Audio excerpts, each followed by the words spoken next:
കർണാടകയിലെ ഷിരൂരിൽ മണ്ണിടിച്ചിലിൽ കാണാതായ അർജുനു വേണ്ടിയുള്ള തിരച്ചിൽ 10ാം ദിനത്തിലേക്ക് കടക്കുകയാണ്. ഇന്ന് രാവിലെ തന്നെ ബൂം എക്സ്കവേറ്റർ ഉപയോഗിച്ചുള്ള തിരച്ചിൽ ആരംഭിച്ചു കഴിഞ്ഞു. ഒപ്പം തന്നെ ആധുനികമായ ഡ്രോൺ സംവിധാനം ഉപയോഗിച്ചുള്ള പരിശോധന കൂടി ഇന്ന് നടക്കും. ദില്ലിയിൽ നിന്നാണ് ഈ അത്യാധുനിക ഡ്രോൺ എത്തേണ്ടത്. ഇപ്പോൾ ലഭിക്കുന്ന വിവരമനുസരിച്ച് കാർവാറിൽ രാജധാനി ട്രെയിനിൽ ഈ ഉപകരണം എത്തിക്കഴിഞ്ഞു. അവിടെ നിന്ന് 1.5 മണിക്കൂറിനകം ഷിരൂരിലേക്ക് ഈ ഉപകരണം എത്തിക്കും. എത്തിക്കഴിഞ്ഞാൽ ഉടൻ തന്നെ റിട്ടയർഡ് മേജർ ജനറൽ ഇന്ദ്രബാലൻ്റെ നേതൃത്വത്തിലുള്ള സംഘം ഇത് വെച്ചുള്ള പരിശോധന ആരംഭിക്കും. കൃത്യമായി ലോറി എവിടെയാണ് ഇപ്പോൾ ലഭിക്കുന്ന വിവരമനുസരിച്ച് ഏതാണ്ട് 15 മീറ്റർ താഴ്ചയിലാണ് ഈ ലോറി ഉള്ളത് എന്നാണ്. അത് കൃത്യമായി മാറിയിട്ടുണ്ടോ തുടങ്ങിയ കാര്യങ്ങൾ ഈ ഡ്രോൺ പരിശോധനയിലൂടെ തിരിച്ചറിയാൻ കഴിയും. അതിനുശേഷം നേവിയുടെ മുങ്ങൽ വിദഗ്ധർ ഇതിൻ്റെ ആഴങ്ങളിലേക്ക് പോയി ഈ ലോറി കൃത്യമായി ലൊക്കേറ്റ് ചെയ്യും. ലോറി അർജുൻ്റേത് തന്നെയാണോ എന്ന് തിരിച്ചറിയേണ്ടതുണ്ട്. ഒപ്പം തന്നെ ഈ ലോറിയുടെ ക്യാബിനിൽ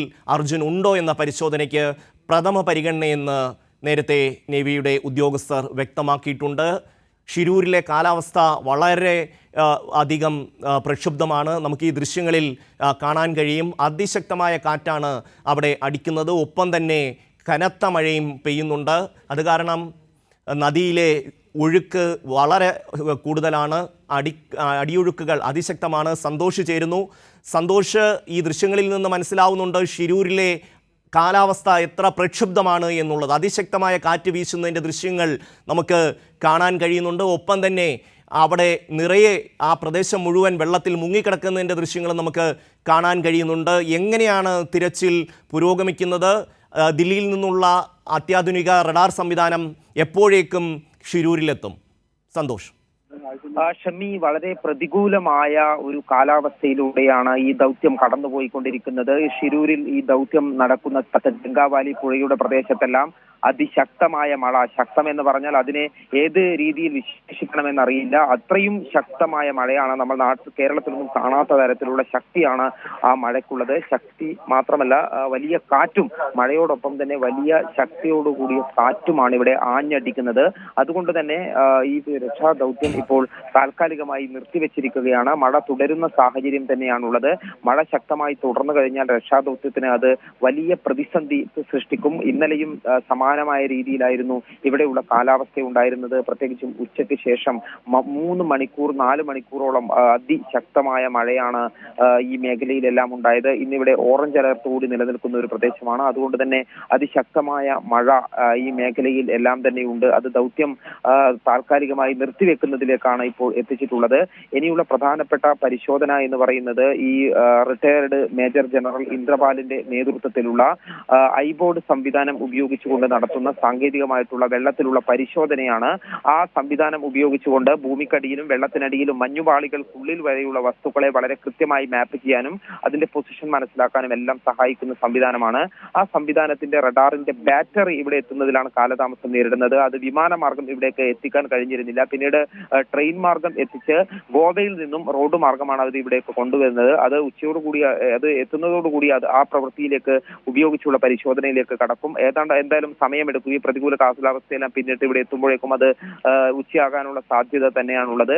അതേസമയം ഈ നാവികസേനയുടെ മുങ്ങൽ വിദഗ്ധർ എല്ലാ തരത്തിലുള്ള സജ്ജീകരണങ്ങളും ഒരുക്കി, ബോട്ടുകൾ ഒരുക്കി അവിടേക്ക് സജ്ജരായി നിൽപ്പുണ്ട്. എന്നാൽ ഈ പറയുന്ന അതിശക്തമായ മഴയെ തുടർന്ന് അവരും ഇതുവരെ നദിയിൽ ഇറങ്ങിയിട്ടില്ല. അത്തരത്തിലുള്ള നദിയിൽ ഇറങ്ങിയുള്ള ഒരു ദൗത്യം ഇതുവരെയും ആരംഭിച്ചതേയില്ല. ഇനി ഈ ഒരു നാവികസേനയുടെ സ്കൂബ ഡൈവിംഗ് സംഘം വെള്ളത്തിലേക്ക് ആഴത്തിൽ ഇറങ്ങി ഈ വാഹനത്തിന് അടുത്തേക്ക് എത്തി പരിശോധന നടത്തണം. അവിടെ എത്തി ആ വാഹനത്തിന്റെ ക്യാബിൻ കണ്ടെത്തുക, ക്യാബിനകത്ത് അർജുൻ ഉണ്ടോ എന്നുള്ള കാര്യം സ്ഥിരീകരിക്കുക എന്നുള്ള ഈ ഒരു ദൗത്യത്തിലെ ഏറ്റവും നിർണായകമായ നിമിഷങ്ങളാണ് ഇനി വരാനുള്ളത്. അതിനുവേണ്ടിയുള്ള കാത്തിരിപ്പാണ്. അതേസമയം തന്നെ ഈ വളരെ പ്രതികൂലമായ കാലാവസ്ഥയാണ് ഈ ദൗത്യം വളരെ ദുഷ്കരമാക്കുന്നത്. ഷമി. സന്തോഷ്, ഈ ഒരു ഇപ്പോൾ നടക്കുന്ന രക്ഷാപ്രവർത്തനം താൽക്കാലികമായി നിർത്തിവെച്ചു എന്നാണോ മനസ്സിലാക്കേണ്ടത്? തീർച്ചയായും അങ്ങനെ തന്നെയാണ്. ഈ മഴയിൽ രക്ഷാപ്രവർത്തനം ദൗത്യം തുടരാൻ കഴിയില്ല. അതുകൊണ്ട് ബൂം ഉപയോഗിച്ച് മണ്ണ് മാറ്റുന്നത് ഉൾപ്പെടെയുള്ള പ്രവർത്തനങ്ങൾ ഇപ്പോൾ നിർത്തിവെച്ചിരിക്കുകയാണ്. എല്ലാ പ്രവൃത്തിയും നിർത്തിവെച്ചിരിക്കുകയാണ്.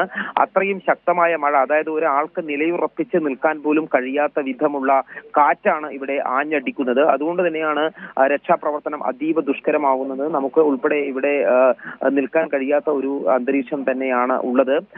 അതുകൊണ്ട് തന്നെ ഇപ്പോൾ രക്ഷാദൗത്യം നിർത്തിവെച്ചിട്ടുണ്ട്. വൈകാതെ തന്നെ ഇത് മഴ കുറയുന്നതിന്റെ അനുസരിച്ച് ഇത് പുനരാരംഭിക്കും എന്നാണ് മനസ്സിലാകുന്നത്. ഷമി, 10ാം ദിനത്തിലേക്ക് കടക്കുകയാണ് അർജുന് വേണ്ടിയുള്ള തിരച്ചിൽ. ലോറി പുഴയിലുണ്ട് എന്ന് സ്ഥിരീകരിച്ചത് ഇന്നലെയാണ്. മന്ത്രി കൃഷ്ണ ബൈരഗൌഡയാണ് ട്വീറ്റിലൂടെ ഇക്കാര്യം വ്യക്തമാക്കിയത്. അതിനുശേഷം കൃത്യമായി തന്നെ അവർ പറയുന്നുണ്ട്, ഒരു ട്രക്ക് മാത്രമേ ഈ മണ്ണിടിച്ചിലിൽ കാണാതായിട്ടുള്ളൂ. അത് അർജുൻ ഓടിച്ചിരുന്ന ട്രക്കാണ്. അതുകൊണ്ട് തന്നെ ഭാരത് ബെൻസിൻ്റെ ഈ ട്രക്കായിരിക്കും നദിയുടെ അടിത്തട്ടിലുള്ളത് എന്നുള്ള വിവരം അവിടുത്തെ മന്ത്രി തന്നെയാണ് ട്വീറ്റ് ചെയ്തത്.